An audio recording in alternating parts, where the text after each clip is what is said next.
പശ്ചിമേഷ്യൻ മേഖലയെ വീണ്ടും ഒരു വലിയ യുദ്ധഭീതിയുടെ നിഴലിലാഴ്ത്തിക്കൊണ്ട് തങ്ങളുടെ പ്രതികാര നടപടികളുടെ ഭാഗമായി കുവൈറ്റിലെ തന്ത്രപ്രധാനമായ അമേരിക്കൻ സൈനിക താവളത്തിന് നേരെ ഇറാൻ വൻ ആക്രമണം നടത്തിയെന്ന അവകാശവാദവുമായി ഇസ്ലാമിക് റവല്യൂഷണറി ഗാർഡ് കോർപ്സ് രംഗത്തെത്തിയിരിക്കുന്നു. ഗൾഫ് മേഖലയിലെ അമേരിക്കയുടെ സൈനിക മേധാവിത്വത്തിന് കനത്ത പ്രഹരം ഏൽപ്പിച്ചുകൊണ്ട് യുഎസ് സൈന്യത്തിന്റെ ഏറ്റവും അത്യാധുനികമായ ഹിമാർസ് മൊബൈൽ റോക്കറ്റ് ലോഞ്ച് പ്ലാറ്റ്ഫോമുകൾ തങ്ങളുടെ കൃത്യതയാർന്ന ഡ്രോൺ ആക്രമണത്തിലൂടെ വിജയകരമായി തകർത്തതായാണ് ഇറാന്റെ അവകാശവാദം. ദൃശ്യങ്ങൾ ഉൾപ്പെടെ പുറത്തുവിട്ടുകൊണ്ടാണ് ഇറാൻ ഈ പ്രഖ്യാപനം നടത്തിയത്. തങ്ങളുടെ പ്രഖ്യാപിത ലക്ഷ്യങ്ങൾ കൃത്യമായി നടപ്പിലാക്കുക എന്ന നയത്തോടെ ഇറാൻ തുടരുന്ന വലിയൊരു പ്രതികാര പ്രചാരണത്തിന്റെ ഭാഗമായാണ് ഈ ഏറ്റവും പുതിയ സൈനിക നീക്കമുണ്ടായത്. അമേരിക്കൻ നാവിക വ്യോമസേനകൾക്ക് വലിയ സുരക്ഷയൊരുക്കുന്നതും ശത്രുക്കളുടെ മിസൈലുകളെ പ്രതിരോധിക്കാൻ ശേഷിയുള്ളതുമായ ഹിമാർസ് ലോഞ്ചറുകളെ തന്നെ ലക്ഷ്യമിട്ടതിലൂടെ തങ്ങളുടെ സൈനിക സാങ്കേതിക വിദ്യ എത്രത്തോളം വിനാശകാരിയാണെന്ന് തെളിയിക്കുക കൂടിയാണ് ഇറാൻ ഇവിടെ ചെയ്തത്. ഈ നീക്കം വാഷിംഗ്ടണിനെ കടുത്ത പ്രതിരോധത്തിലാക്കിയിട്ടുണ്ട്. ആക്രമണത്തെക്കുറിച്ച് കുവൈറ്റ് ഭരണകൂടം നൽകുന്ന വിവരങ്ങൾ ഇറാന്റെ അവകാശവാദങ്ങളിൽ നിന്നും അല്പം വ്യത്യാസപ്പെട്ടതാണെങ്കിലും മേഖലയിൽ വലിയ നാശനഷ്ടങ്ങൾ ഉണ്ടായിട്ടുണ്ടെന്ന് അവർ സമ്മതിക്കുന്നുണ്ട്. കുവൈറ്റിന്റെ അതിർത്തി രക്ഷാ പോസ്റ്റുകൾക്കും രാജ്യത്തെ ചില എണ്ണ ഉൽപാദന കേന്ദ്രങ്ങൾക്കും നേരെ ഡ്രോൺ ആക്രമണം ഉണ്ടായതായി കുവൈറ്റ് ഔദ്യോഗികമായി സ്ഥിരീകരിച്ചിട്ടുണ്ട്. അന്താരാഷ്ട്ര പ്രതിരോധ മേഖലയിൽ ഇപ്പോൾ ഇറാന്റെ അവകാശവാദങ്ങളും അമേരിക്കയുടെ പ്രതിരോധ പ്രസ്താവനകളും തമ്മിൽ കടുത്ത ഒരു വിവരയുദ്ധമാണ് നടന്നുകൊണ്ടിരിക്കുന്നത്. തങ്ങളുടെ സൈനിക ശേഷി തകർന്നിട്ടില്ലെന്ന് കാണിക്കാൻ അമേരിക്കൻ കേന്ദ്രങ്ങൾ ശ്രമിക്കുമ്പോൾ യുഎസ് താവളത്തിന്റെ തകർച്ചയുടെ ദൃശ്യങ്ങൾ സോഷ്യൽ മീഡിയയിലൂടെയും അന്താരാഷ്ട്ര മാധ്യമങ്ങൾ വഴിയും പ്രചരിപ്പിച്ച് മനഃശാസ്ത്രപരമായി മുൻതൂക്കം നേടാനാണ് ഇറാന്റെ ശ്രമം. ഇറാൻ വിന്യസിച്ച അത്യാധുനിക ആത്മഹത്യാ ഡ്രോണുകളാണ് കുവൈറ്റിലെ കടുത്ത സുരക്ഷാ വലയങ്ങളെ പോലും ഭേദിച്ച് അമേരിക്കൻ താവളത്തിൽ പതിച്ചതെന്നാണ് റിപ്പോർട്ടുകൾ സൂചന നൽകുന്നത്.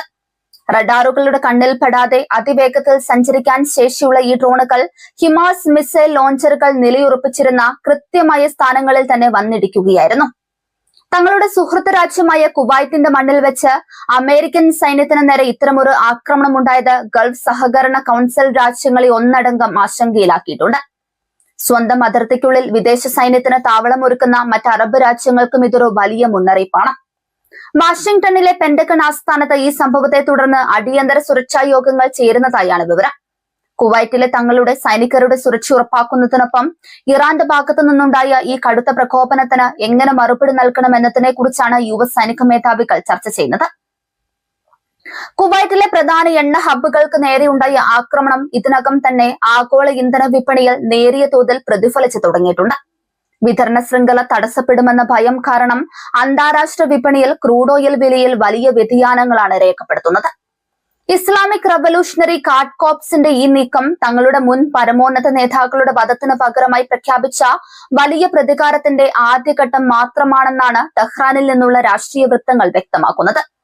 അമേരിക്ക എത്രത്തോളം ശക്തമായ ഭീഷണികൾ ഉയർത്തിയാലും തങ്ങളുടെ ലക്ഷ്യങ്ങളിൽ നിന്നും പിന്നോട്ടില്ലെന്ന വ്യക്തമായ സന്ദേശമാണ് ഈ ആക്രമണത്തിലൂടെ ഇറാൻ നൽകിയത്. തങ്ങളെ നേരിടാൻ വരുന്നവർക്ക് ഇതൊരു പാഠമായിരിക്കുമെന്നും അവർ ഓർമ്മിപ്പിക്കുന്നുണ്ട്. ആക്രമണം നടന്നയുടൻ തന്നെ കുവൈറ്റ് സൈന്യം തങ്ങളുടെ അതിർത്തികളിലുടനീളം കടുത്ത ജാഗ്രതാ നിർദ്ദേശം പുറപ്പെടുവിപ്പിച്ചിട്ടുണ്ട്.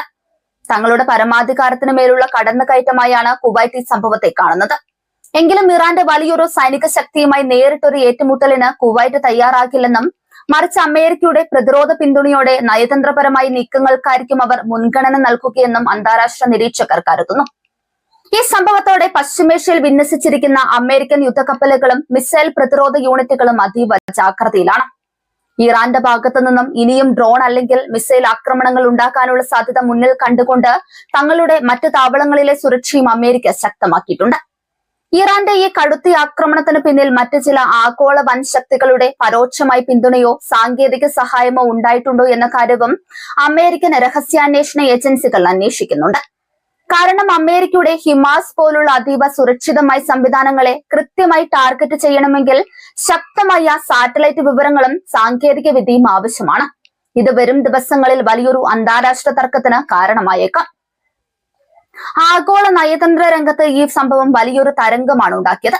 ഐക്യരാഷ്ട്രസഭയുടെ സുരക്ഷാ കൗൺസിലിൽ ഇറാന്റെ ഈ ഏകപക്ഷീയമായ സൈനിക നീക്കത്തിനെതിരെ പ്രമേയം കൊണ്ടുവരാൻ അമേരിക്കയും സഖ്യകക്ഷികളും ശ്രമം ആരംഭിച്ചു. എന്നാൽ ഇറാൻ അനുകൂലമായ നിലപാടുള്ള റഷ്യയും ചൈനയും ഈ നീക്കങ്ങളെ എങ്ങനെ നേരിടുമെന്നതിനെ ആശ്രയിച്ചിരിക്കും അന്താരാഷ്ട്ര തലത്തിലുള്ള തുടർ നടപടികൾ. തുടർച്ചയായി ഇത്തരം ആക്രമണങ്ങൾ പശ്ചിമേഷ്യൻ മേഖലയെ ഒരു സമ്പൂർണ്ണ യുദ്ധത്തിലേക്ക് നയിക്കുമോ എന്ന ഭീതിയിലാണ് ലോക സമൂഹം. വാഗ്വാദങ്ങൾക്കും ചെറിയ അതിർത്തി സംഘർഷങ്ങൾക്കും അപ്പുറം അമേരിക്കയുടെ തന്ത്രപ്രധാനമായ സൈനിക ആയുധങ്ങൾ നേരിട്ട് ആക്രമിക്കപ്പെടുന്നത് ഇരു രാജ്യങ്ങളും തമ്മിലുള്ള നയതന്ത്ര ചർച്ചകളുടെ എല്ലാ സാധ്യതകളെയും പൂർണ്ണമായും ഇല്ലാതാക്കുന്ന ഒന്നാണ്. വരും മണിക്കൂറുകളിൽ അമേരിക്കൻ ഭരണകൂടത്തിൽ നിന്നും പ്രസിഡന്റ് ഡൊണാൾഡ് ട്രംപിൽ നിന്നും ഉണ്ടാകുന്ന ഔദ്യോഗിക പ്രതികരണങ്ങൾക്കായി ലോകം ഉറ്റുനോക്കുകയാണ്.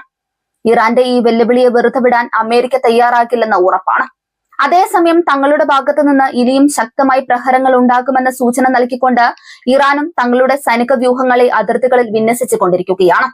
പശ്ചിമേഷ്യയിലെ ഈ യുദ്ധകാഹളം എവിടെ ചെന്ന് അവസാനിക്കുമെന്നത് പ്രവചനാതീതമായി തുടരുന്നു.